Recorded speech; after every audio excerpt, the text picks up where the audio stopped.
Бына Бөек Британияла кыш. Гыйнвар айының уртаһы. Тирә-як яшел. Бында караһак, бында безнең сәскәләр. Бөек Британияла кышлай үтә. Тышта әле көндә 7 градус җылы. Достар, сәлам, күптән күрешмәдек. Яңа ел, яңа пландар, яңа максаттар. Мин ышанам, бөтәбездә алдыбызга яңа максаттар, яңа үрдәргә менер өчен яңа пландар куйганбыз икән. Бәлки кайберләребез 2017 елдың тик хандарын гына 2018-гә әйләндергәндер. Һәм ләкин бу яңа эпизод һәм бүген мин һезнең сорауларыгызга җавап бирәсәкмен. Шуңа алга. Достар, сорауларыгыз өчен рәхмәт. Сораулар төрле yerдә килделәр. Ул YouTube, Facebook, ВКонтакте, шәхси сообщениеларда. Улар төрле темаларга һәм күбенесе әлбәттә уку тарафында бик кызыклы темалар да бар. Мәсәлән, магазиннардагы продуктларның хакы. Әлбәттә, бу кызыклы темаларга мин киләсәктә ролик эшләргә тырышасакмын. Һәм бүген сорау һәм җавап session да башлайбыз. Сорау һәм җавап. Шулай итеп бүген уку турында һөйләшәсәкбез. Һәм беренче сорау. Ул Галия Яйкулованан. БГУ-ның башкорт филология факультетының башкорт инглиз төркемен бөтеп, ягъни бакалаврды, ниндәй дә булса башка юнәлештә булса ла магистратуралы укуды дәвам итеп була микән? Әлбәттә, бик кызыклы һәм, мәсәлән, был факультетты бетергән студентлар өчен кирәкле сорау дип уйлыйм. Әгәр һез башкорт филология факультетының башкорт инглиз төркемен бетергән икән, минеңчә һезнең инглиз теле кимәле, сифаты уның бик югары кимәлдә булырга тиеш. Шуңа күрә һезгә IELTS яки булмаса TOEFL имтиханнары үтиклем авыр булмаячак. Буның әлбәттә һез бу диплом менән, ундагы укыган дәрәҗәгез менән бында укырга инә алаһыгыз. Буның өчен нимә кирәк? Үткән видеода әйтеп киттем мин, ул теләк, диплом, өченче ул инглиз телен имтихандарының сертификаттары һәм әлбәттә хәрәкәт итәргә кирәк. Буның өчен ниндәй юнәлештә укырга инә алаһыгыз? Ул әлбәттә гуманитар, иҗтимагый һәм башка ашу юнәлештәге факультетларга укырга инергә мөмкинчелек бар. Әгәр әйткәндә бу нинди факультетлар дип, әлбәттә бу мәсәлән политология, иктисад, иҗтимагый сәяси специализация һәм башкалары. Ашу юнәлештә һәм киләсәктә үзегезнең карьерагызны ашу юнәлеш буенча үсәргә теләсәгез, әлбәттә үзегезгә охшаган, үзегез теләгән специализацияга бында Бөек Британияда укырга инергә мөмкинчелек бар.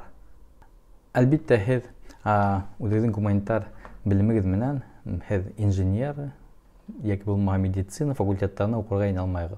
Һәм бу беренче сорауга җавап. Шуңа күрә һездән нибары теләк һәм беренче адымды басырга гына кирәк. Ягъни бу эшне башларга кирәк.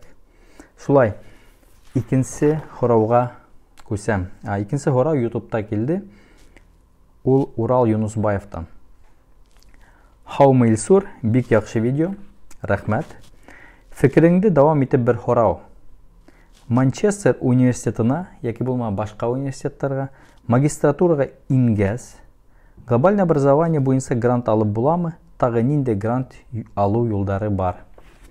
Бу сорау миңа бик охшай, бик кызыклы сорау.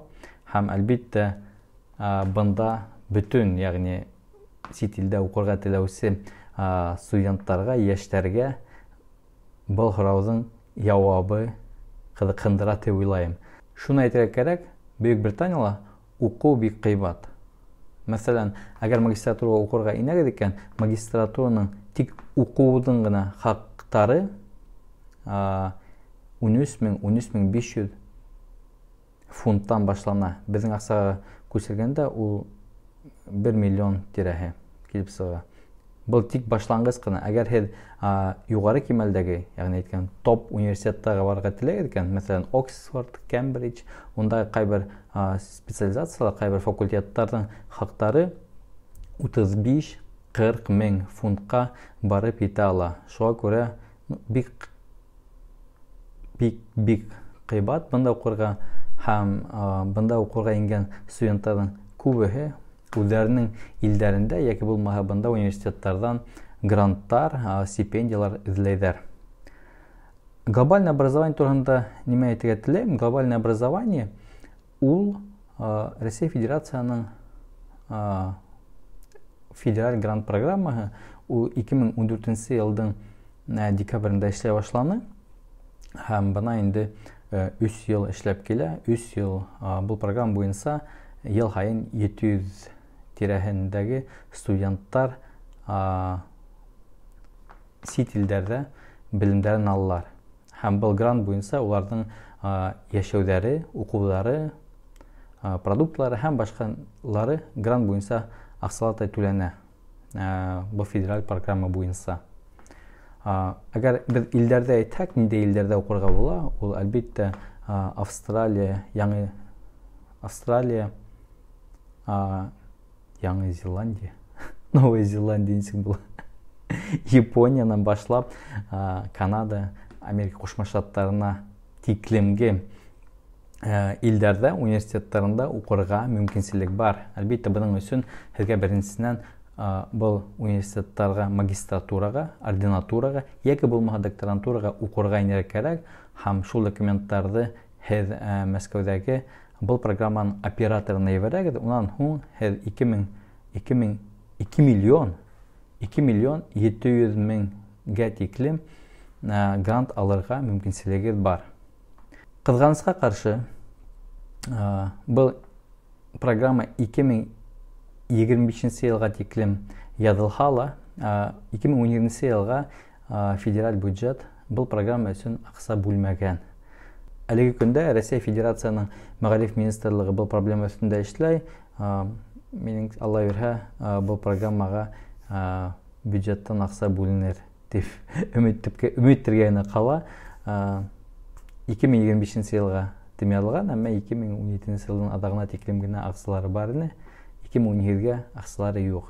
Әлеге көндә прогнозлар яһарга бик кыен, әмма ләкин укырга теләүчеләргә башка мөмкинчелекләр дә асык. Беренчесеннән ул төрле программалар бар, мәсәлән, Chevening программаһы, ул программа буенча бында Бөек Британиялы мәсәлән укырга грант алырга мөмкин. Унан тыш һәрбер университетның үзләренең гранттары бар, үзләренең стипендиялары бар. Яки булмаса башка организациялар бұл стипендияларды бирәләр. Мәсәлән, әйтәйек, шул Оксфорд, Кембридж нәсендә бик күп стипендия биргән фондтар бар. Шул Оксфордта, мәсәлән, Ходорковскийдің фонды бар. Ул Россия Федерацияның килгән студентларга акчалата ярдәм итә. Бұл видео тамам. Бұл видеоны кыскарак итеп эшләргә тырыштым. Сорауларыгызды языгыз, минең каналга язылыгыз һәм әлбәттә лайк куярга онытмагыз. Киләһе очрашканнарга тиклем сау булыгыз.